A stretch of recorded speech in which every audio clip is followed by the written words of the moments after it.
Oi, gente, tô meio sumida aqui, mas eu resolvi que eu vou voltar a gravar os vídeos, porque me ajuda e é bom pra quem quiser assistir, né?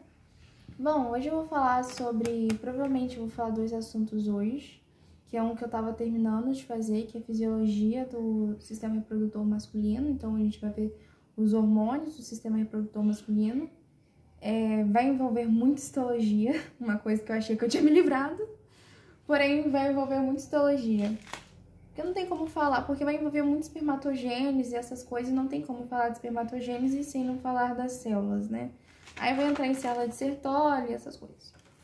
Só que esse vídeo aqui eu vou falar das incretinas em si. Só que assim, eu não vou falar especificamente das incretinas. É um assunto mais importante, tanto que o tema da minha aula estava lá escrito, incretinas. Mas eu vou falar sobre os hormônios intestinais em geral, assim. O que acontece? O trato gastrointestinal, ele tem algumas funções, né? Uma das funções é o movimento do alimento, movimentar o alimento dentro do seu intestino e tudo mais. Quando ele movimenta o alimento por meio das contrações peristálticas, que a gente chama, secretar soluções digestivas para digerir o alimento, realizar a digestão, né? Controle da função hormonal, que é o principal da aula, porque as incretinas são um tipo de hormônio, e absorção de água, eletrólitos, vitaminas e tudo mais. Então, o trato gastrointestinal, ele tem essas inúmeras funções. Movimentar o alimento através dos movimentos peristálticos, secretar enzimas digestivas, realizar a digestão, absorver água, vitaminas, eletrólitos, X funções. Só que aqui a gente vai ver o TGI, toda vez que eu chamar de TGI é trato gastrointestinal. A gente vai ver o TGI como órgão endócrino. O principal órgão endócrino que a gente tem, tudo que é endócrino, geralmente ele vai secretar hormônios, né? O principal órgão endócrino e maior, principal e maior órgão endócrino que a gente tem é o pâncreas.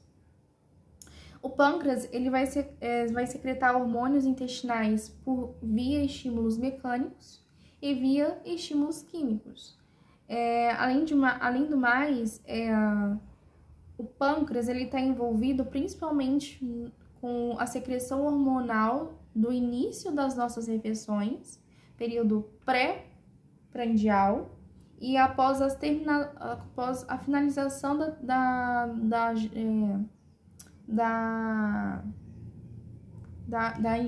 ingestão, né? Falei ingestação? Acho que eu falei errado. Da ingestão, o início da ingestão, quando você come, se alimenta, e o fim da ingestão. Então, ele vai estar envolvido com secreção hormonal pré-prandial, antes das refeições, e pós-prandial, após as refeições. Aí a gente tem o controle neurohormonal da ingestão alimentar. O que acontece? Vamos dizer que a gente tem 3 tipos de controle neurohormonal, que vai ser o hipotálamo, vai ser o tronco cerebral e vai ser o nervo vago.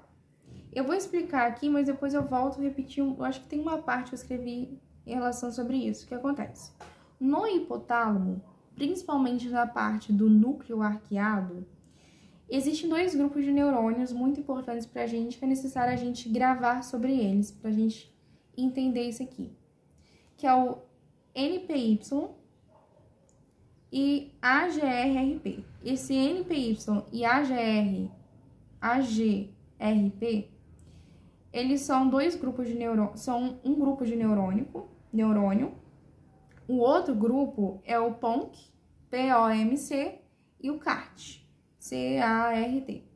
Então, 2 grupos. O primeiro grupo é o NPY e o AGRP, e o segundo grupo é o POMC, POMC, e o CART, CART. O NPY mais o AGRT, eles são neurônios orexígenos, ou seja, são neurônios que vão estar relacionados com o aumento da ingestão alimentar. Ou seja, são hormônios que vão ser liberados para secretar a fome, para gerar fome. Enquanto o PONC e o CART, eles são neurônios anorexígenos. Lembra de anorexia, sabe? Acho que é anorexígenos. Eles vão reduzir a fome, eles vão reduzir a ingestão alimentar. E como é que isso funciona? Primeiro, a gente tem os sinais periféricos do TGI. Os sinais periféricos do TGI são justamente o hipotálamo, o nervo vago, o tronco cerebral, né, que vai liberar, que vai atuar nesses dois neurônios para secretar esses hormônios. Olha só, a grelina, que é eu vou falar dela mais especificamente para frente, mas já para a gente entender como que funciona, a grelina é um hormônio estimulador da fome. Ela é produzida no estômago e é secretada principalmente quando a gente está em jejum. A grelina, se ela é um hormônio estimulador da fome, quem vai atuar sobre a grelina é qual tipo de neurônio? Qual grupo de neurônio? Os neurônios oxígenos, ou seja, o NPY e o AGRP.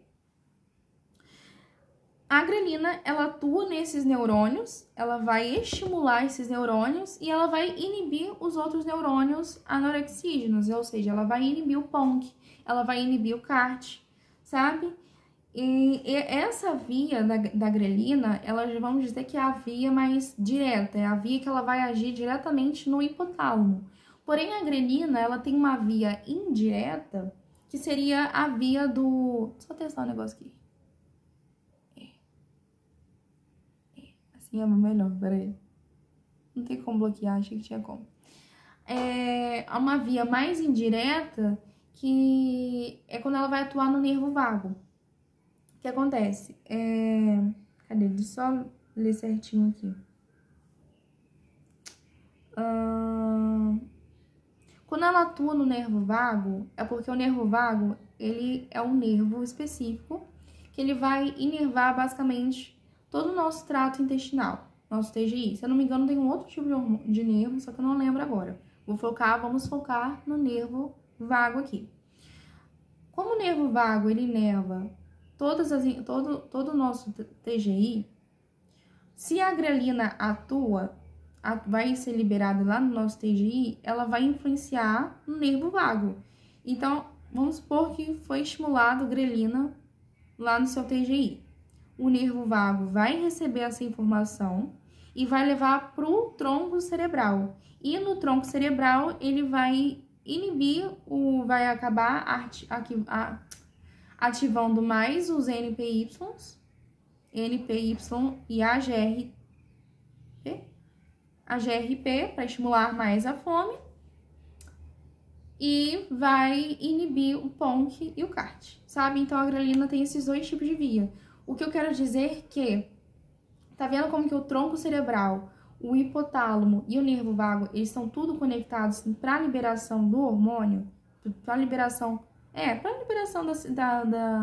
para a secreção desses neurônios que geram fome ou que pode inibir a fome?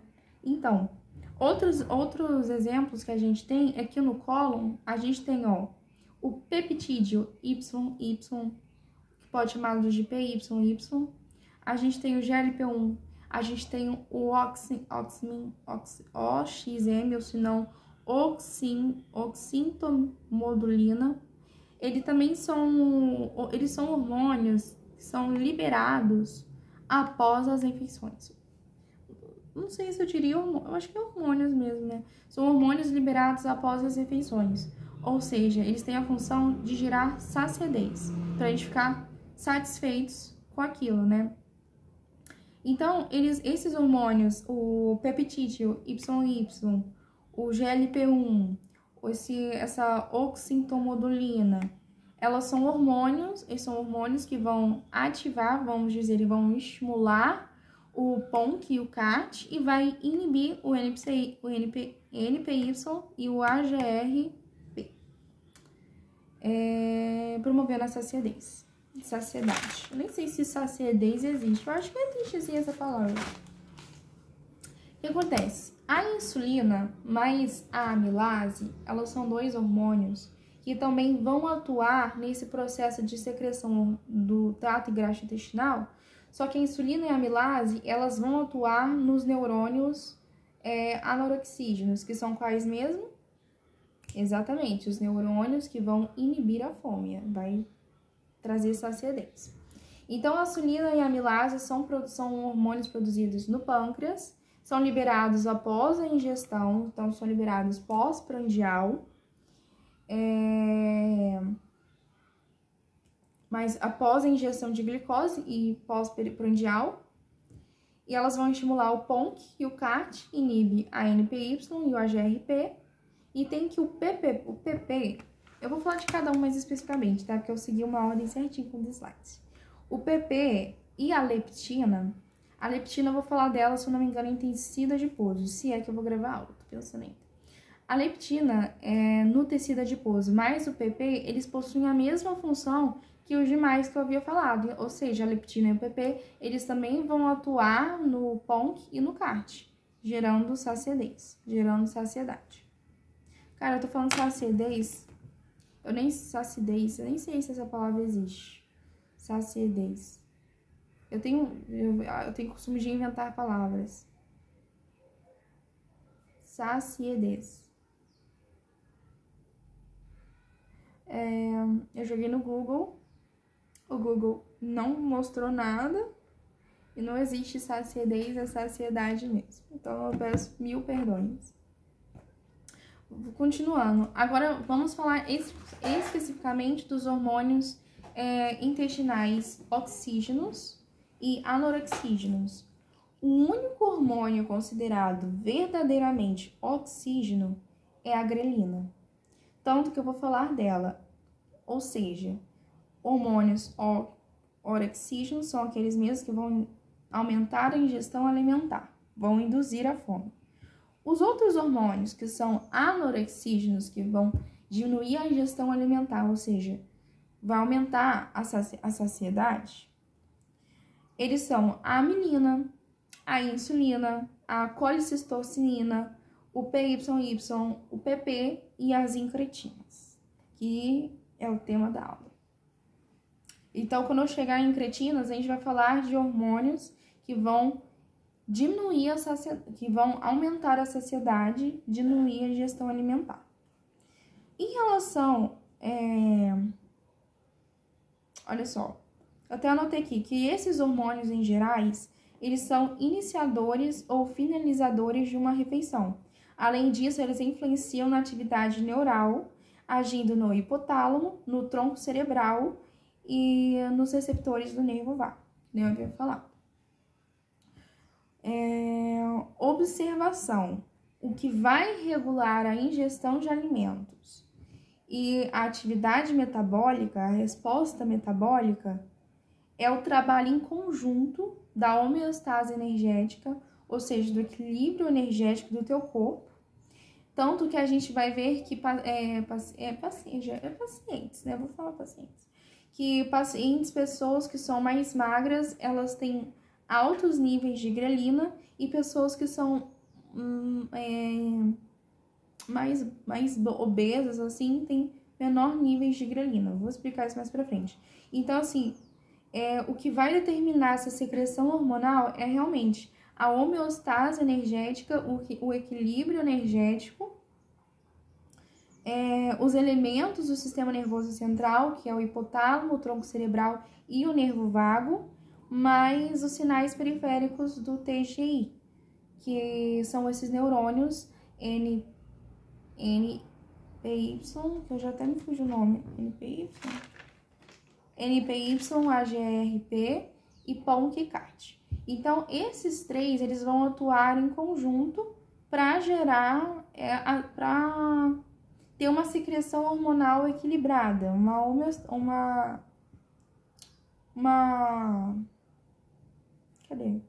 homeostase, uma homeostasia da secreção hormonal.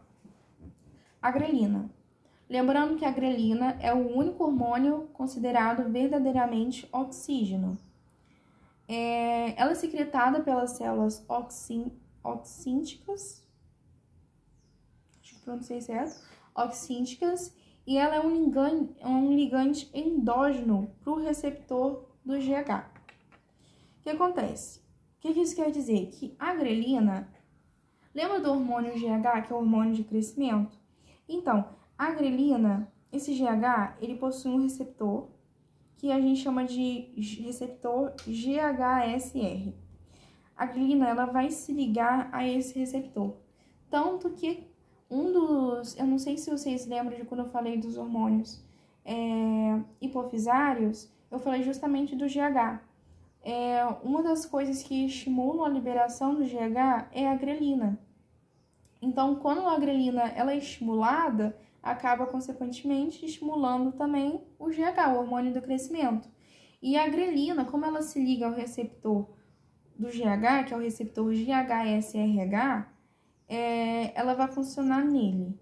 Só que assim, ela vai estimular a fome se ligando nesse receptor e vai liberar também o GH pela hipófise. Só que as concentrações de grelina séricas variam muito. Quando eu falo de sérica, é tudo quantidade presente no sangue, tá? O que acontece? Suas concentrações variam. Ela vai aumentar, a grelina ela aumenta muito durante... Ai, que bonitinhos os passarinhos, gente. Vou me distrair com eles voando, peraí. Nossa, eu vou bem comprar fubá pra jogar ali pra eles comer. Tá cheio de passarinho aqui.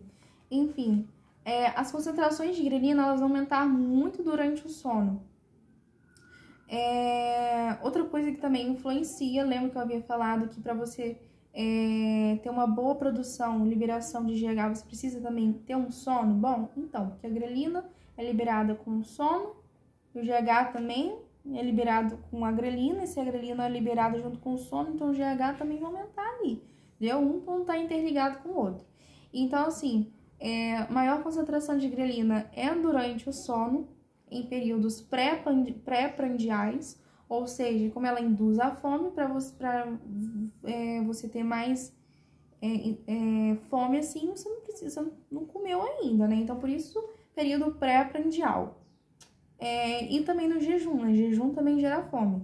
E nesse em específico, as concentrações da grelina, elas aumentam 2 vezes mais, sabe? E as suas concentrações, elas decaem muito, ela cai muito pós-prandial, pós-alimentação. Precisa cair, né, gente? Porque se não cair, tanto que a gente vai ver algumas doenças aqui, algumas síndromes, que se não cair, vai gerar problema. Você vai ficar toda... Pô, você tá ingerindo alimento, tá comendo, mas você não tá enchendo, então ela precisa cair. As concentrações de grelina, elas precisam cair.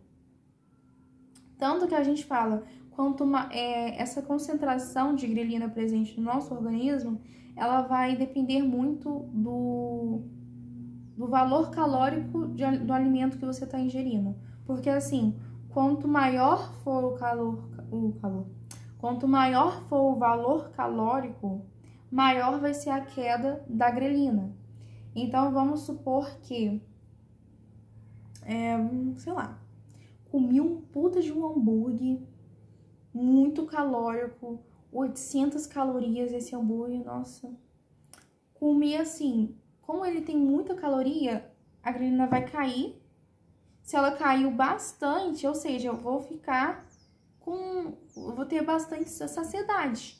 Eu vou estar cheio. Nossa, me sentindo muito... Sabe quando a gente come demais, que a gente fala assim, caramba, eu tô cheio pra caralho? Então, é isso. Agora, se for pouco calórico a comida, vamos supor que hoje você resolveu comer alface. Alface, assim, uma salada, apenas salada. Geralmente eu tenho o costume de comer apenas salada, e isso acontece. A maçã, eu tenho certeza que a maçã é a mesma coisa, porque quando ou pelo menos eu como maçã, dá uns 30 minutos depois eu tenho vontade de comer uma coisa, porque maçã parece me dar fome, tá? Eu acho que maçã deve ter pura grelina. Enfim, se você então resolver almoçar um balde de salada apenas. Tem pouca caloria. Então, a grelina, ela não vai cair tanto.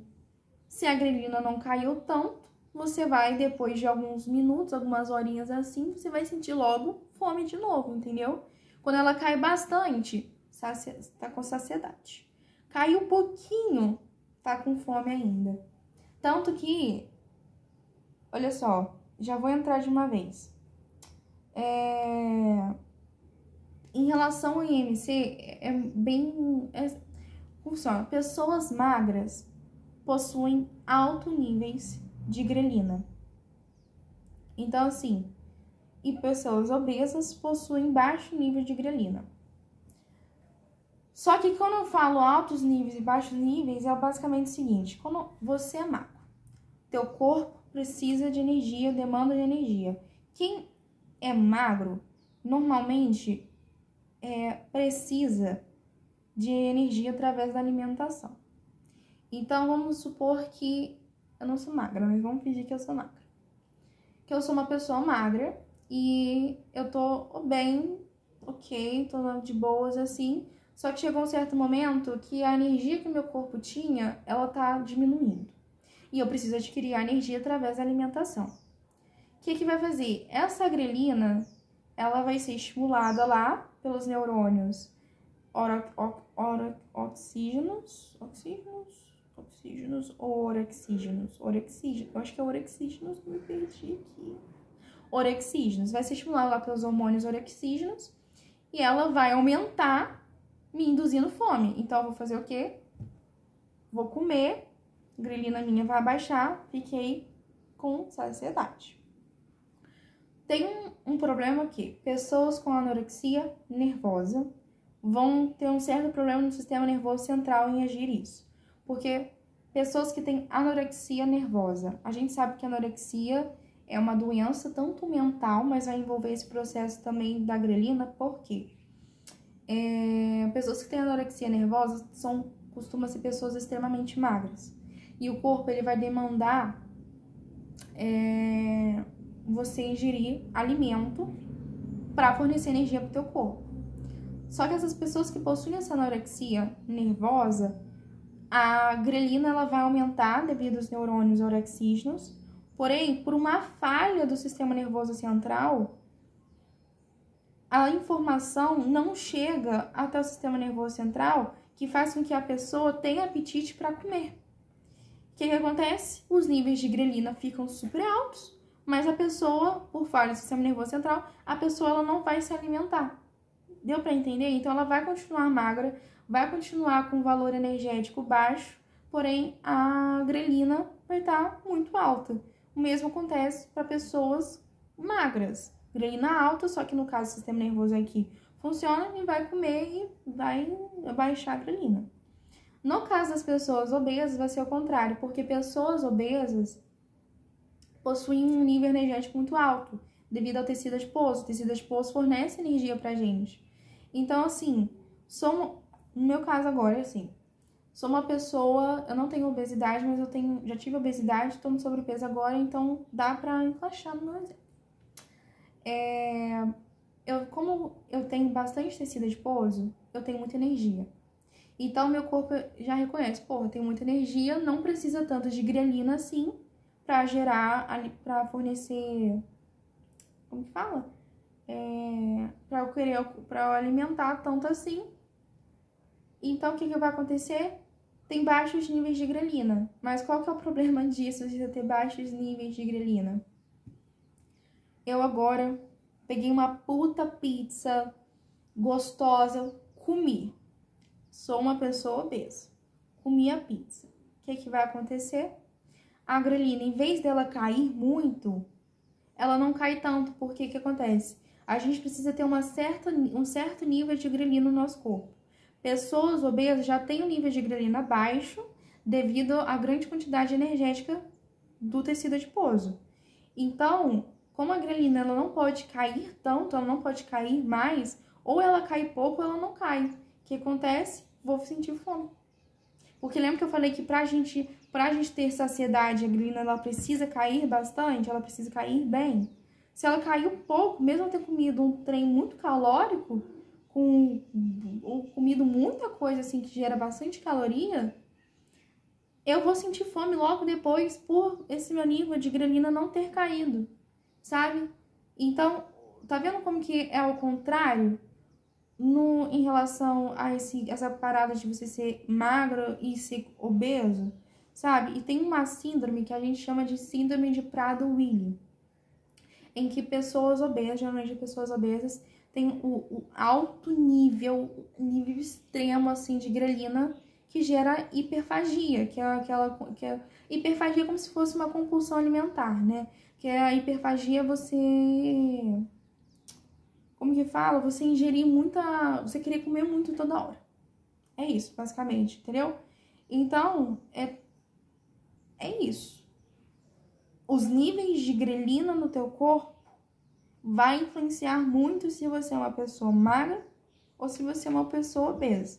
Tanto que a gente fala, tanto que surgiu um assunto recentemente, que eu acho que é um personal trainer, sei lá, um cara especialista em obesidade contra, acho que 50 obesos, aí entraram muito no termo falando, se a obesidade era uma doença ou se você era obeso porque você quer.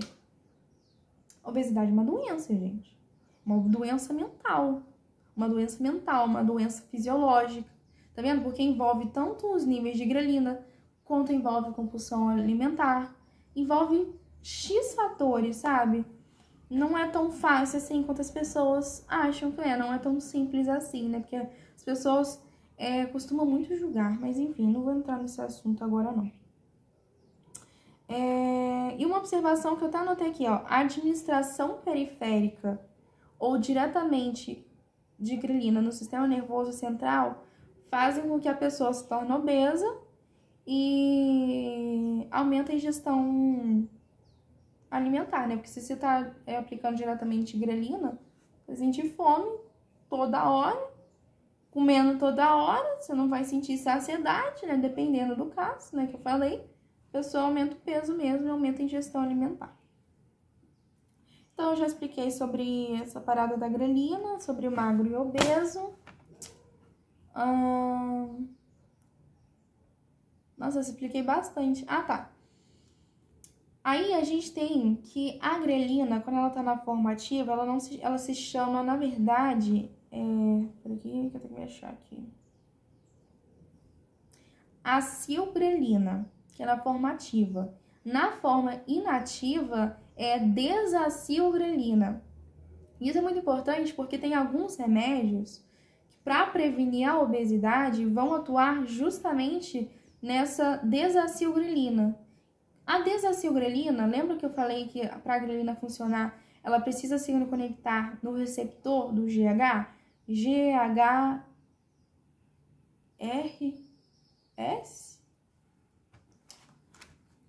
GHSR, eu troquei.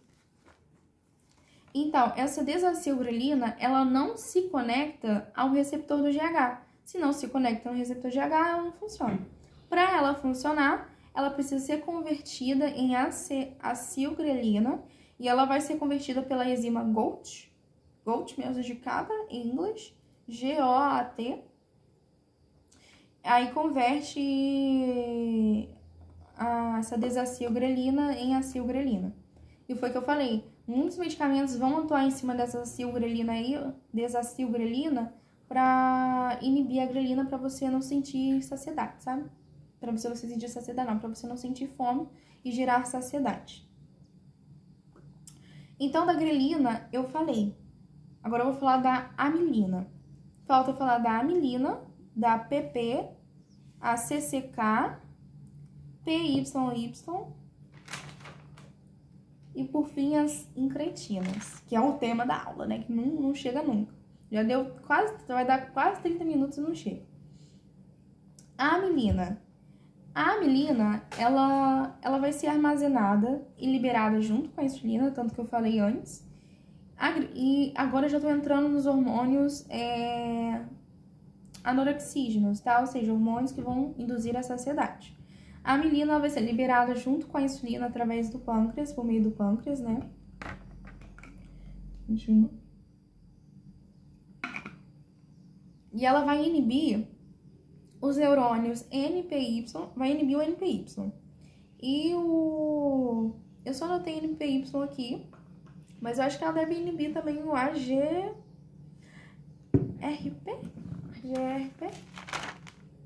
AGRP. E o que acontece? E ela também inibe o esvaziamento gástrico, ou seja, se tá inibindo o esvaziamento gástrico, vai fazer com que você se sinta mais cheio ainda, sabe? Porque, enfim, acho que deu pra entender. Então, a milina liberada junto com a insulina inibe o NPY e o esvaziamento gástrico. APP. APP é chamada também de polipeptídeo pancreático. Polipeptídico pancreático, PP. Ela é secretada pelas ilhotas de Langerhans ou Langerhans, depende do que você chama. E a sua ação é que ela reduz a ingestão alimentar através do receptor Y4, tá? Então, a PP, polipeptídeo pancreático, reduz a ingestão alimentar se ligando ao receptor Y4. Vai agir também via nervo vago. E o que acontece? Existe uma vagotomia, que eu não sei dizer o que é vagotomia. Eu acredito que deve ser uma ruptura do nervo vago, talvez, vai inibir os efeitos desse polipeptídeo pancreático, da PP, que vai induzir saciedade. E assim, ela aumenta muito após as refeições, né? Já que ela é um hormônio anorexígeno. E outra coisa, a CCK, que é a colicistocina, ela também vai estimular a liberação da PP, tá? Do polipeptídeo pancreático. Agora sobre a CCK, colicistocinina. Vai estimular a secreção biliar, vai aumentar também a secreção pancreática e inibe também o esvaziamento gástrico. A maioria elas vão ter, a maioria não, elas vão ter praticamente todas as mesmas funções, né? Só que a gente tem que a milina liberada junto com a insulina, o PP, polipeptídeo pancreático, é pelas ilhotas de Langerhans e via nervo vago. A CCK estimula a contração biliar. E a gente agora entra com a PYY, ou se não, peptídeo tirosina. A PYY, ou peptídeo tirosina, é secretado pelas células L do intestino distal e ela tem duas formas, tá? Só que eu anotei que tem a PYY1/36 e a PYY3/33. Essa PY3/36, ela é a principal presente, a principal circulando lá no nosso organismo. E ela é produzida justamente pela clivagem, eu achei que clivagem é quebra, tá? Da PYY1/36. E a ingestão de gordura, a ingestão de gordura, ela libera mais essa peptídeo tirosina, em comparação com carboidratos e proteínas, tá? Agora, finalmente, as incretinas. As incretinas, peraí, deixa eu acender a luz. As incretinas, elas são hormônios que são produzidos no intestino, mas elas têm a função de que elas só vão ser liberadas, ou seja, elas só vão ser liberadas com dependentes de insulina, porque elas estimulam a secreção de insulina. Mas isso só acontece se a glicose estiver alta, tá?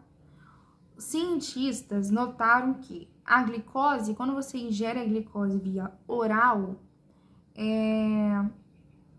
faz o quê? Causa mais insulina do que você aplicar glicose via intravenosa.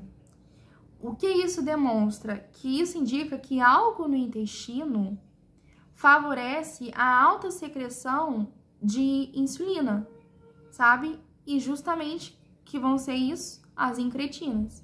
Então, as incretinas são hormônios que são produzidos no intestino, que vai aumentar a secreção de insulina.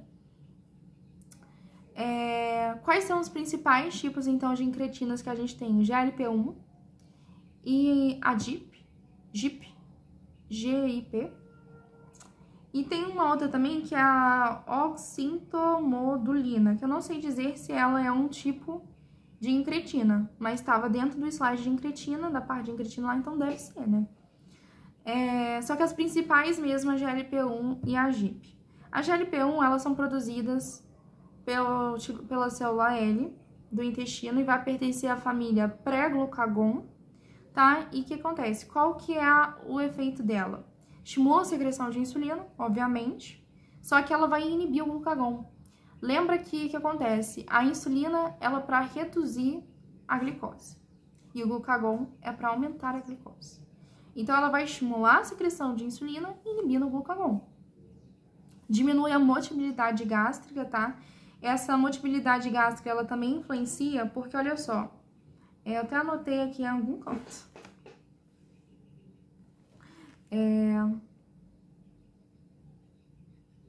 Olha só, a velocidade do esvaziamento gástrico, quando você tem redução do esvaziamento gástrico, quando ele tá mais lento, acontece o aumento da glicose pós-prandial.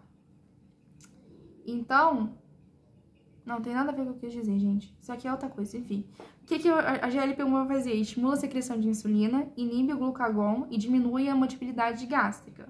Qual que é o problema dela? Ela tem meia-vida curta. Ela acaba o seu efeito em 5 minutos.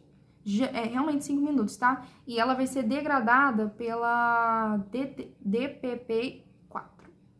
4 em número romano, tá? DPP-4 IV. E a GIP, ela vai ser produzida pela célula K, tem a função também de estimular a insulina, basicamente, mas ela não vai inibir o glucagon. Quem inibe o glucagon é apenas a GLP-1, e ela também reduz a motilidade gástrica, né? E a GIP, ela tá associada com o consumo de gorduras e a degradada também pela GPP-4. Que mais? Aqui, ó, nos pacientes com diabetes tipo 2, o efeito da incretina apresenta-se diminuído ou ausente, o que contribui justamente para essa resistência à insulina, essa diminuição da secreção da insulina, característica da doença, sabe? Então, isso é importante a gente entender. Como é que funciona essas incretinas em quesito de jejum ou pós-prandial? Em jejum, a homeostase, precisa ter a homeostase da glicose, né? O equilíbrio da glicose. E ela é regulada justamente pela insulina e pelo glucagon, que vai ser vai ser controlado pela liberação da glicose hepática, bem como a captação da glicose periférica, né? Pelos tecidos periféricos. No período pós-prandial, o primeiro mecanismo que vai influenciar isso justamente é a velocidade do esvaziamento gástrico. A redução da velocidade diminui o aumento da glicose. A redução da velocidade... realmente tá certo. Então o que eu tava falando tava certo. A redução da motilidade diminui o aumento da glicose pós-prandial e em diabéticos. E o aumento leva à glicemia induzida pela alimentação. Aí que a gente tem que os níveis da GP1 e da GIP e a GLP-1, eles começam a subir 10 a 15 minutos após a ingestão, tá? A GLP-1, ela tá expressa no cérebro, no TGI, no pâncreas. A GIP também é a mesma coisa. E a oxintomodulina, ela tem a mesma potência de inibição.